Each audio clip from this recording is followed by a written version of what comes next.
Hey, you guys, welcome back to the channel. Wacky waving inflatable two-bar man Steve here, accompanied by Queen Taylor. Is just as confused as you are. I'm doing that because I'm not going to compare, but they really like wacky inflatable tube-armed men at NASCAR races. Oh. And we're checking out Formula One, which I don't know anything about Formula. I know about Formula One cars. I get it. They're the cars that go around the track real fast. Like I've seen Talladega Nights. When they get done, they drink Busch Light. They drink. Yeah. Don't do the yee. You trigger something in me. So I have seen the Ricky Bobby. All right, Ricky Bobby, shake and bake. Come on, dude, shake and bake. This comes because we've been reacting to a lot of sports lately, and this came from a recommendation from Tim, one of our Patreon members, a friend of ours, a subscriber, and the giver of the giver of the hat. So this is tribute to you, my friend. I hope you enjoy. I'm interested in learning something new. I don't want to say I was always fascinated by Formula One, but I always did think it was kind of cool. Yeah. I did think it was kind of cool because I remember reading somewhere like they have no treads on the tires. Yeah, it's like a clean baby bottom tire. Fun fact: when we met for the first time, his first words to me were, "I like cars that go fast." Why are you sharing that with the internet? Why are you doing that? Why are you doing that right now? I just envisioned you. Okay. It felt like something you would say. There's this whole character. Okay, continue. All right, you guys. This is Formula One Cars Explained with Max Verstappen. All right? This is Max Verstappen. I don't know how to say it. Verstappen. But we're not stapping now. All right? We're going fast. Just whip your head. We're going fast, all right? We're not stepping now. Let's hop on over to the video and let's get her started. Speeding and all lines up. Brand new season, brand new dawn for Formula One. I'm looking at the brand new car for the #1 team of the world's most popular car racing sport, Formula One, with the current world champion driver, Max Verstappen. Would you like to come and see the car? Yes. And we're gonna show you what Okay, it Max takes to Verstappen. build and Not drive bad. some of the fastest and most expensive cars in the world. Because the thing is, these aren't just cars. Think of them instead as epic group science projects where 10 teams all fight to be first. And on every team, there are hundreds of people spending millions of dollars, all working together to push technology to its limit. In this video, I'm gonna give you rare access into the factory in England where they build these cars, and into a garage in Bahrain where they race them. This is Formula One Cars Explained. So this is... Okay. Oh, yeah. Okay.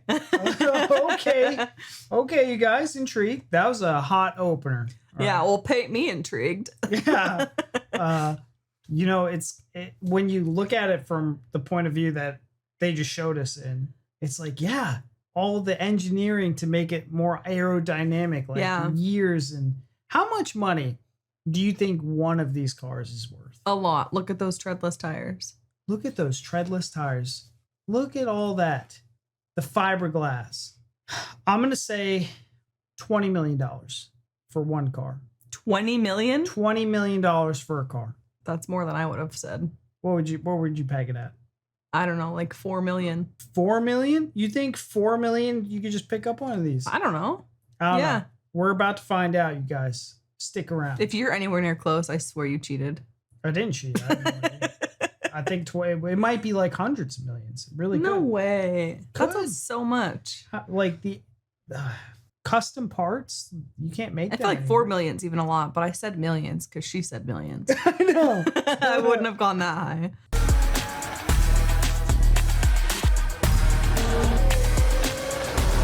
All the science. Huge. Ouch. I'm on my way to the Red Bull factory. We're going to get into some of the nitty-gritty engineering details, but we're also going to talk about the basics of a Formula One car. This is Jack. Jack's going to get us into all of the secret rooms. I will do my very best. He's doing a finger scan to get us in. So That's clear. sick. Yeah, that's Welcome cool. to Red Bull. Wow. I don't even know what to say. This is badass. What should I look at? Are those Everything. all and of the that's the purpose trophies? of it. The reason why we have this here is Yeah. that when people arrive for work, they know what they're here to do, which is to win trophies. Yeah. Oh my God. So you imagine working these there? Are That'd be all sick, actually. race-driven cars from our history in the sport. Starting on the left-hand side with our first car, and then finishing on the right-hand side with the RB16B, the 2021 championship winning car. That's nuts. How The cool RB7 would that actually be? isn't here. And the reason for that is we do crazy things with the car. So you may have seen it do a donut on the top of the skyscraper. We've done a pit stop in zero gravity. Oh my gosh. Can I touch it? You can touch the car, it's fine.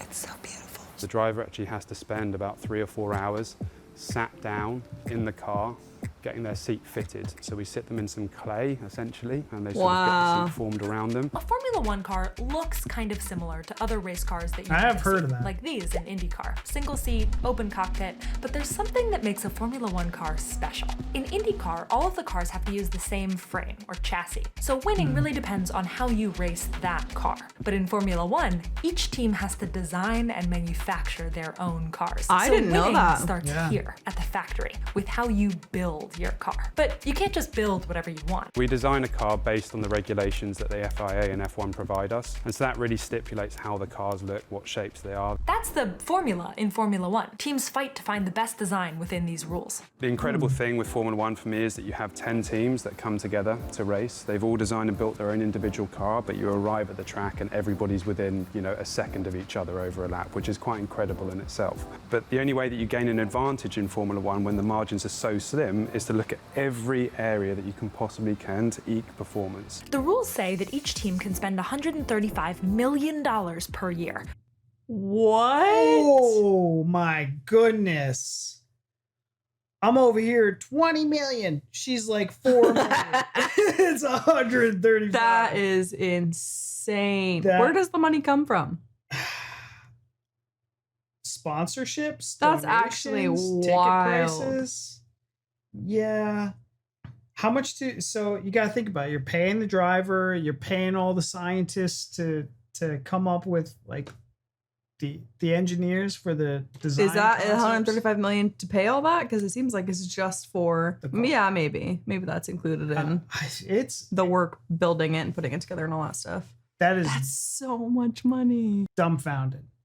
And like he said, 10 teams. So what I imagine is like each, because they have up until a race to come, right? So like they're building this car throughout the year and they're trying to like improve on last year's model. But my question to you guys is how often, and maybe they'll touch on this in the video, but how often do those rules and regulations get modified or changed that would make a company like Red Bull redesign their car? Like, does that happen throughout the year? Does that happen every couple of years? Like As the needed. upgrade? Yeah, because that would suck. Can you imagine you're like at the final build and they're just like, Oh God, we gotta change this mod. We're that would gonna be mod the rules. terrible. And then, so they were talking about like these 10 teams, I guess, 10 companies. Mm-hmm. Is it all just like a science project and we all just throw our resources into the best performing car and see how it goes? Does the driver's skill has to play a factor? in Yeah, that, I don't right? think they're gonna just take any Joe Schmo off the street. Yeah. I want to back this up a little bit. One, when the margins are so slim, is to look at every area that you can possibly can to eke performance. The rules say that each team can spend $135 million per year, minus driver salaries. I know that sounds like a lot, but in the race minus to win, driver it salaries. means that every decision needs to get the best bang for the buck. So that's their cap. Their cap is 135 million. Yeah. So if they could, they would be like 500 million, bros. $1 billion. I mean, this is Red Bull we're talking about. They've got the money. You know what I mean? The amount of engineering that goes into building these cars is next level. We're using many of the same techniques, many of the same technologies that NASA or SpaceX would use to design their rockets. We apply them to designing our own rocket that goes around the racetrack. So this is the public display room. Now we're going into the secret, what do we call this room? The warehouse. The warehouse. Whoa! Yeah, this feels cooler. What a cool job. Who are these cars? So these are a variety of different cars from throughout history. There's some show cars, but also some race cars. Oh my God, this is so cool. Can I walk here? I have a they question, just have you're gonna say multiple. no. Can I sit right there? Yes. He didn't say no. Just be really careful not to nail your head on the banister above as you get up. Welcome to my crib. Every Formula One team's goal is to create the 2 fastest cars possible within the rules, so their 2 drivers can beat the other teams around different shaped tracks all around the world, racking up points to win the constructors. Hold on, I want to look at those. That one looks like an upside down beaver, a dead The beaver. Las Vegas? Yeah. Of course it does. What a sad ass track that is. Man, look at those. That one in Netherlands looks a bit crazy. Barcelona looks. Monaco? That looks nuts. Singapore. Where do you see Monaco? Right over here. Oh, yeah. That's got some twisties and turnies. What? Look at this. Look at how sharp that is right there. Yeah, it's a. Ooh-wee. I mean, Miami's not looking bad, but Shanghai is pretty intense. Japan is nuts. Well, guys, which one is rated the hardest, I don't know, track? Saudi Arabia. Which one would you guys say is like the hardest track here? Yeah, that's pretty wild. Yeah, that's pretty. Look at this one. Yeah. UAE. Championship. And for the last 2 years, the team that has done that is Red Bull, by a lot. Here are the winners of every race last year. And here's Red Bull.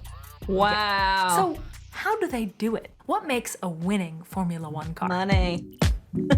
Design, yeah. This is the car that won all of those races. And this is one of the aerodynamicists who helped design it. So this is RB19. This is last year's car that obviously was incredibly successful and we're all very proud of. A winning Formula One car needs to do 2 things: make super quick turns and go extremely fast in a straight line. The challenge is that the things that make a car very good at one make it harder to be great at the other. The team that can design the car that does both the best takes home the trophy. Let me explain. First, to make a quick turn, you need a strong grip on the ground. Going back to pure fundamentals, what we want to do is generate what's called downforce. More downforce means stronger grip, which means quicker turns. So how do you create more force down? Think of a Formula One car like an airplane upside down. On a plane, the air moving across the wings lifts it up. But here, the air across the car forces it down. So that is where the air literally sucks the car into the ground. To get it to suck, you need higher pressure above the car and lower pressure below.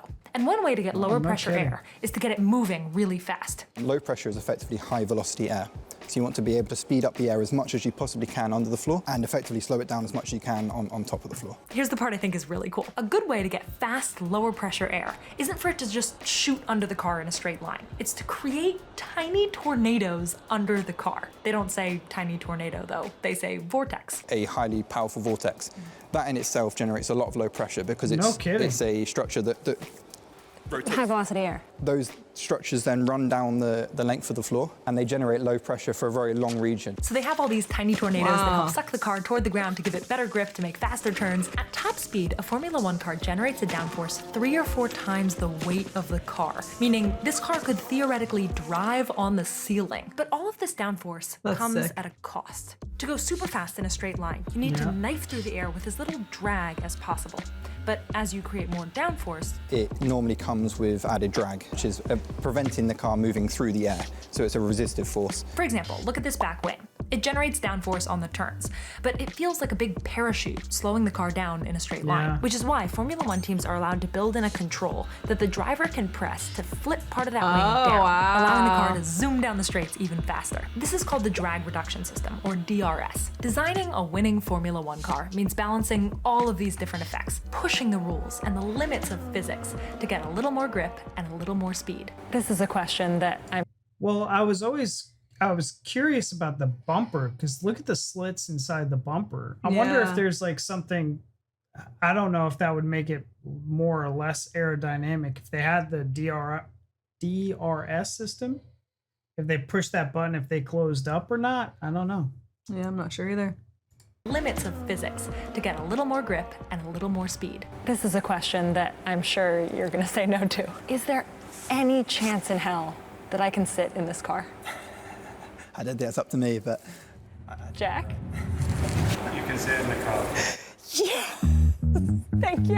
I've got something rather special that you can wear while you're in the car. Pop that on. We'll get you in the car. See how you look being a Formula One driver. So how are you feeling in that, Claire? This is so cool. Let me just describe what this feels like. My legs are above my butt, so I'm sitting like that. My legs are like that, and my back is here like that. So I feel sort of vulnerable. My entire field of view is what's happening in here. I'm getting more and more claustrophobic as I talk to you, which is interesting. The idea of going 200 miles an hour in this car is terrifying, and I can't believe people do it. Right? I have a totally new appreciation for what this feels like. The butt, I have to admit, is quite comfortable. This is clearly crafted for someone's butt. Booty. Max Verstappen's butt, apparently. That is actually going to come up in my conversation with Max Verstappen, but more on that in a minute. Eventually, I had to get out of my dream car, because now that we've learned the design goals of a Formula One car, it's time to see how they actually make it. How they fabricate it, yeah. As every team works on designing their cars, they're constantly testing those designs in computer simulations, in physical rigs that mimic a moving car, and in big wind tunnels. One of my favorite details is because Formula One limits how much teams are allowed to test full-size cars in a wind tunnel, they build these little 60% scale versions of their cars and test those. One reason that Formula One cars are so light and fast and strong is that basically every part of the car that you can see is made of a material 10 times stronger than steel, but half the weight. Carbon fiber. Would it be good if I had a piece? Yeah. Do you have a piece of carbon fiber? Whoa, cool. I admit this is quite a substantial block. Can I hold it? How heavy is this? Oh, it's heavier than I thought. You can see the structure if you look on the side. So that's when it's layered up. Why is this material used so often throughout the car? With its strength to weight ratio being so good, it means that you can make it extremely light whilst it retaining a lot of structure and a lot of strength. So if you hold it up, you can actually see light through it there. So it does have a sort of fabric quality to it. Woven carbon. To create the carbon fiber parts that they need, teams manufacture patterns in the right shapes and then lay down carbon fiber cloth, sometimes in 100 layers. Then they suck all the air out and shove them into basically a pressure cooker to squeeze the layers together with resin. Wow. Then they cut and measure those carbon fiber pieces and other metal parts with huge programmable machines. It looks like it's getting a milk bath. The whiteness is down to the additive that gets added to the water to make sure it doesn't rust the machine. I don't know if you can fully appreciate how big this is, but there are dozens of these boxes just in this massive room in front of us. All of the parts for the RB20, the new Red Bull car, are being manufactured in this room right. I just want to say very quickly, it's really cool to see like multiple women working here, because I feel like this isn't the type of field that you would expect to see a lot of women. And I think it's so cool just to see women in like predominant male roles. You know, women are getting engineering degrees and STEM degrees at a larger rate than most men are right now, right? No, I didn't know that. Yeah, they're crushing it. Women are I think that's great. taking over. They're going to be everybody's bosses soon. As it should be. I knew you were going to say that. It's kind of wild because when I was working at my corporate job, which was one of the largest defense contractors in America, we actually had statistics and we had like, I don't want to say quotas, but like goals that we were set to diversify our workforce. And the problem was our candidate pool was majority, bachelor, highly educated bachelor degree educations for engineering, mathematics. All the candidates were women. Yeah. And it's just kind of, and you'd have those intern days or you'd have interns coming in and 90% of it was all women. So it's just, fellas, step it up. All right, we're getting beaten. We're going to be starting to go back to trades. We're going to be plumbers. The RB20, the new Red Bull car, are being manufactured in this room right now in these white boxes. Pretty cool. Any chance I can look in? I can imagine so, yes. I think it's more about not getting it on camera. For the metal parts of a car, which kind of metal they use depends on what they need it to do. So this is aluminum, or aluminium, as he's calling it. So this is a lot of what the car is made out of. We use aluminium throughout the build of the car for Aluminium. certain parts and components. Okay. Which is generally light, fairly strong. Do you want to try that one? It is quite... Holy cow! It's hard to show visually how different these objects are, except maybe how much I'm trying to hold. I could probably do 20 reps like this until my arm fell off. Like, this is very heavy. So that's dense cement, which is an alloy which we use to add weight to the car. We sometimes add weight into the car when the driver isn't up to weight, so we have to have a minimum weight of the car. Yeah. So we'll use tiny strips of this throughout the car to bring the car up to weight. There are thousands of pieces that make up a Formula One car, Yeah, and no after they're kidding. designed and molded and machined, some of them need to get painted. Heck yeah. The paint job on a Formula One car is a big deal to fans, especially the moment that it's released and they see the car for the first time. And teams spend a lot of effort to design something that's gonna look beautiful. But the paint isn't just to be pretty, it's gotta go fast. For example, a lot of the sponsor logos that you'll see on these cars aren't stickers, because even that tiny little edge would create unwanted drag. They paint the logos on. Watching these cars get built, it's just astonishing to me how much detail and design and effort goes into the finished car that we see on track. So let me ask you, do you guys, because my son actually brought this up about the booster on NASA, where they were going to paint the shell of the booster, but they decided against it because the paint itself added weight to the car. So in this instance, is the paint and the gloss and all that enamel, is that adding weight to the car? Maybe something they have to factor into the when build. they're doing that. Yeah, I mean, I get it. You have that's a good point. the sponsors, right? Oracle, Red Bull, I saw Siemens over there with that's big manufacturing. They have there was one CAD program that Siemens does that probably they're using in this. AutoCAD? Now we're headed to the most secret room yet, where this team is building their new engine. This is one of the world's most advanced engine development facilities. This isn't just an engine, this is a Formula One engine. Right now, Red Bull buys engines for their cars from Honda, but that's about to change. In 2026, Red Bull's cars will use their own custom engines that they're working on right now, and we're about to be one of the first to go see it. So this building here wasn't That's here exciting. two years ago in June was our first engine. And when you see the workshops, you'll see what we've been doing. It's pretty impressive. Why does it matter to build a Formula One engine yourself? Control and the tie-in between the chassis and the engine is paramount, really. You have a better working together, your aerodynamics and everything, all that side of it is the way to win. This team's big bet is if they invest a ton of money and time into a custom engine, they can eke a little bit more speed and control out of their car, and ultimately win more races. Can you hear me? Okay. So what's happening right now is I'm in the super secret engine room, but we can't actually show anything close to the new engine. But I'm standing in front of the real Formula One engines. I just can't show them to you. People are gonna love it. They're gonna hate me. Okay, so this is the engine that I can show you. We can show you. And the reason why little bits are covered up is that those are the secret parts that you're not allowed to see. If I'm working on a Formula One team, working on an engine, what is the goal? Is it maximum power, smallest size? Is it light? Power, you want as much power as possible because the driver will ask for more power. Now, even if he's got the most powerful engine, he will want more. To understand why this engine is so cool, let me explain how the engine in your car works and how it compares. Okay, so your car probably has a 4-stroke internal combustion engine, and a Formula One car does too, which means there's a cylinder cylinder, and inside there's a piston that goes down, up in 4 strokes. In the first one, air and fuel rush into the chamber. Then they get compressed and the pressure builds. Then a spark ignites the mix and it explodes, shoving the piston down and turning a set of gears, generating mechanical movement that turns the wheels of the car. Then the piston lifts back up and pushes the remaining gas out.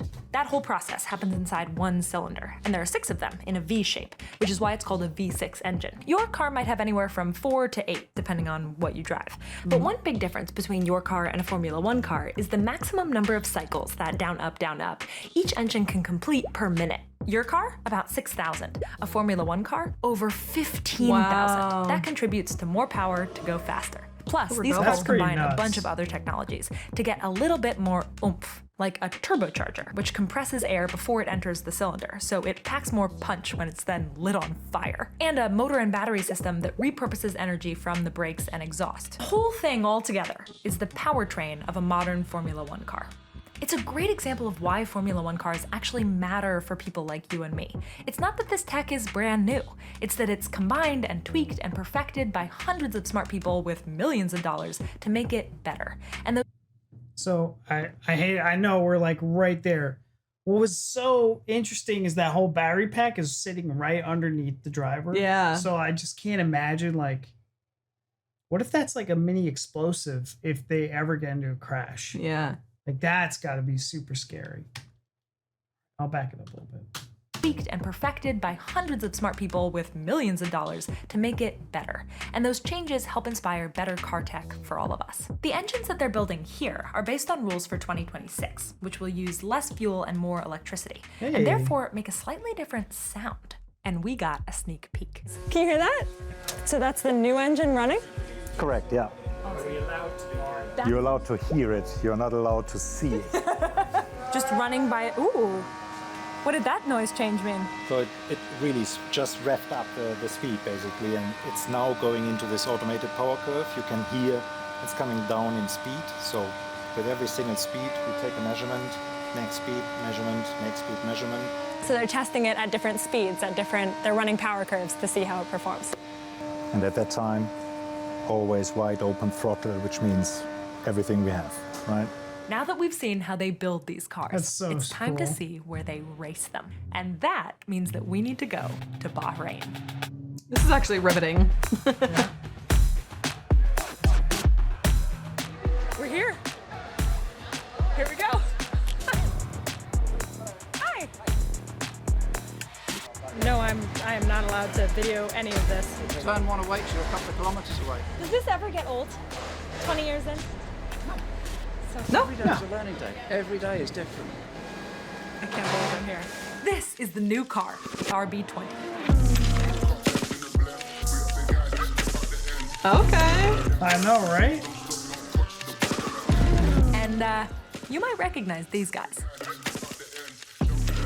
Their job is to take the incredible cars that hundreds of people just built and speed them up over 200 miles an hour, facing forces sometimes greater than 5 times normal gravity, fighting off competitors to bring their team over the finish line first. These drivers are legends. What does it feel like to drive a Formula 1 car? Imagine sitting in a roller coaster and it basically just shoots off, but then like 5 to 10 times worse, while having a steering wheel in your hands with all the buttons. Back in the day when my dad was in F1 when I was a little baby, basically, I sat in it and it's very cute, the pictures, but the very first time that I sat in the car and I was gonna drive it myself, I was a little bit nervous. Even I, to this day, sometimes when I do that, I get this like, it shoots off. You have this kind of feeling. Yeah. I still have that in an F1 car sometimes.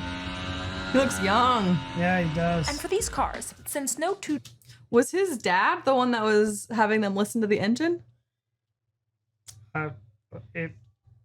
No idea. Oh, it like showed the picture very quickly, and I was looking at him as a baby, but at the last second, I like looked at the dad, and it looked like him, but I only saw him for like half a second, so I wasn't sure. Drivers are the same. No 2 Formula 1... And for these cars, since no 2 drivers are the same, no 2 Formula 1 cars are quite the same either, even for the same team. They have like a whole book of measurements for myself from Max, so they know exactly my seat position, my pedal position, my steering position. The seat is very important. It's a carbon seat. You're naturally in a very unnatural position. I actually got to sit in what I think was your seat in the RB19 in the factory. It's probably a bit wide. Actually, it was kind of a good fit. Did I just tell world champion Max Verstappen that our butts are the same size? Anyway, here's what their steering wheel looks like. And here's one of the engineers who helped design it. Would a steering wheel for each of the different teams look totally different? Yeah, so they all look very different. On every team's custom wheel, there are dozens of buttons and knobs and switches, all meant to optimize the engine and the tires and the brakes and much more in every possible scenario, all while the driver is driving. The drivers memorize all the buttons so they can do it without actually looking at the wheel. Sorry. No, we're good. He might have to go do a pit stop. If I run, At any there's moment. a pit stop. That was a pit stop, at least once every race. Every car needs to exit the track and enter their pit box, where roughly 22 members of the pit crew swarm the car to quickly change the tires and other parts. A good pit stop is less than 2 seconds. They give out a trophy for fastest pit stop, and when we were at the Red Bull factory, we got to see theirs. These tires just came off the car, and they are hot. Like, I can't believe she's touching it. now it hurts. That's how hot. I got to try stacking these tires, and listen, they've got a really hard job. Couple more tries. It didn't fall. The tire options are the same for each team. For each race, they all get a hard, medium, and soft option. Or if it's raining, 2 different types of wet tires. Your soft tires have the most grip, but they wear out the fastest. And your hard ones are on the opposite end of that spectrum. And medium is medium. When they say my tires are done, what do they mean? The drivers will feel when the grip is going off. Choosing the right tires at the right time is a big part of a team's race strategy. Okay. During a race, you'll hear drivers talking to only one person, their race engineer. But that race engineer is also talking to a massive team of strategists, all trying to figure out the best way to win. Some of those strategists are at the track, but most of them are actually back at the factory, in a big room like this. It looks like NASA. And the people in this room aren't just thinking up plans. They're using supercomputers to run simulations about tons of possible outcomes. It's millions, even over the course of a race, and we run them on the Oracle Cloud.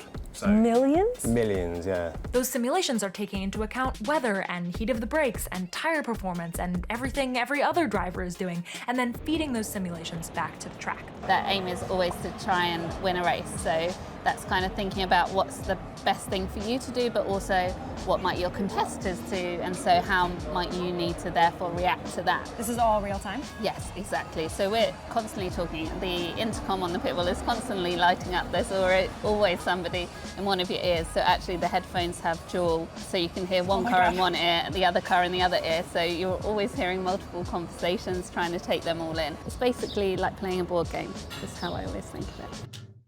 That's crazy. I wanted to wait till she was done. All 10 teams have that. Well, I'm trying to think of what I wanted to say. Oh, I think it's fascinating that there is so many people involved still, because I figured, it would be the case while you're building it and all that stuff. And obviously they're going to have a pit crew and like a few other people working with them.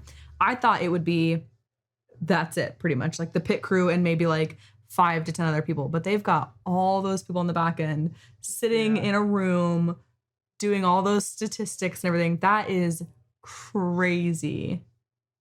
But that's an operations center, you guys. That is a knock if I've ever seen one. Yeah, that's wild. It's sick. Conversations, trying to take them all in. It's basically like playing a board game. That's how I always think of it. Most complicated board game in the world. A winning Formula One car isn't just about the tech inside that car. It's also about the tech behind every move that the car makes, every lap of the race. But the thing I think is so cool is that even with all of those strategists and supercomputers and simulations, at the end of the day, it still comes down to human skill. It's hard sometimes to focus, because you have always someone on your ear asking you questions, and you are just trying to focus as much as possible. But you have to have that capacity, Everything that we've talked about, from design to build to paint to simulation to test, it's not just happening once. A Formula One car is never done. A team is constantly learning and changing and rebuilding between every single race, over and over and over again. In the end, one of the things that strikes me most about Formula One and Formula One cars is that they're so much like a Lego set it really has to be all of the individual, perfectly formed pieces coming together to make a whole thing. This is a theme I've noticed with a lot of my episodes of Huge If True. Technology has always been a story of human ingenuity, but more and more, it's also the story of human collaboration. I think that's really the story of a Formula One car and the story of so much of the technology that we all enjoy. I think there's something really magical about a team of engineers and designers and strategists and athletes and all of these people coming together to build something that gets better and better and better every single time. I find a lot of hope in that. If we can build cars like these... What a great conclusion. What else can we do? Yeah, that was good.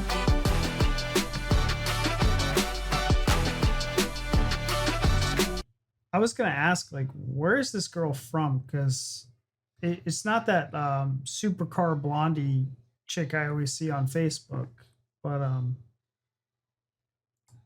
this was exceptional. Yeah, I agree. We still have 30 seconds. I'll let it go just in case. Can't believe this is real life. One of the things that I've been keeping in mind is that most of the people that work on these cars won't actually get to go see a race, at least not with their team, because there's a limited number of people that Formula One allows each team to bring to each race. And I know that the only reason that I get to do this is because you watch and subscribe to this show, and I'm feeling really grateful.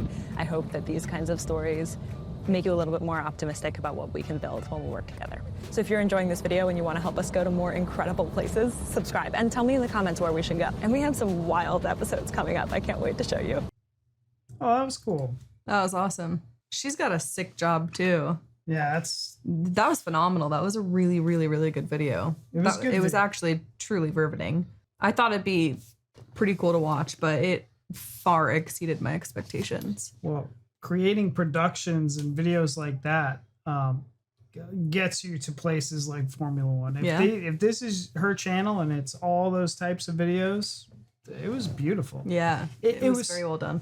To make a subject that you could have no interest in, something you're completely uninterested in, something that's not relevant to your life, whatever. I could see someone just popping this on, and for a casual, someone who doesn't care about Formula One, if they watch this video, would have gotten sucked and immersed in it. Yeah, 100%.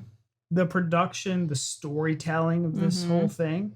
Just getting to see it from like point A to point Z, the very beginning, making it, how it works, all that was like really cool. I mean, this was a spectacular video. This was a great video. This was the production, again, like I'm gushing because it could have like I can imagine if this video was anything like, if it wasn't this, I don't think it would have had the same effect. Yeah, I agree. Like the music, the cuts, the interactions, the shots that they took, like everything that they did to produce this video to make it as riveting. 10 out of 10. It's 10 out of 10, you guys. This is exceptional work. And I get why it's recommended to us. So Tim, thank you so much. I've been thinking about you this whole time, especially for people who are not Formula One fans. Yeah. Like, super new to me. Super new. Like, I definitely did not know that the cars were custom. I thought they were just all basically the same. I thought it was very interesting about the whole engine things. Like they're getting their engines from Honda. Well, who's to say that Honda isn't selling that exact engine to one of the other 10 teams? They very well could be. And then it's all about what they do from there with the body and everything else. It's like with airplanes get the Rolls-Royce engines, but like every airline's got them. So it's kind of like there's no competition there. It is really fascinating that there's 10 teams that all do this. And I'm wondering if each, do they all do it at the same level as Red Bull? Is Red Bull just crushing it because they're the ones with a freaking knock? You know what I mean? An operation center. Yeah, they definitely seem like they're crushing it, at least the past few years. It's crazy going that, because when she climbed in there, you could really see like how small and tight it was, because you got a good feel for it. It just looked pretty kind of condensed until she got in there. And then before she said she was getting claustrophobic, I was like, oh, there's no way. And then you really get to see just how tight quarters it is. And to imagine being in that, and you're in like an awkward position driving, and there's so many buttons on the wheel and you're going 200 miles per hour and you got and all with these people in your ears. talking. Yeah. I mean, hats off to anybody who has done or does this. I just want to drive. I just want to go fast. I just want to go fast. I just want to go fast. It's like, this is all like, I imagine those drivers are just robots at that point. Yeah. You know, just really get in the zone. They just get in the zone and then like signals come in from the chief. They're like, so blah, blah, blah, blah, blah. And they're like on the little. How long does a typical race last? They didn't say that, did they? Mm-mm. Obviously, each lap is different, so they're probably not going to be the exact same, but I'm curious. Yeah. Let us know down. And how many times they go around? At least, I have no idea. Yeah, Guys, let us know, please. Let us know. We know all the deep insides, but not the basics. Yeah, we've gotten to the guts, you know. Yeah. But you guys, I hope you had fun with that one. If this is your first time seeing this video, let us know down in the comments. Tell us what you think. We'll have it linked in the description. So if you don't want to hear it over our yapping and our fascination, watch ours and then go watch this and then go share it with a friend or family. Yeah. It is worthy. It is really, yeah. It is worthy. It really is. But you guys, that's our time. Thank you so much for watching. Tim, thank you for the recommendation, and we'll see you all in the next one. Bye.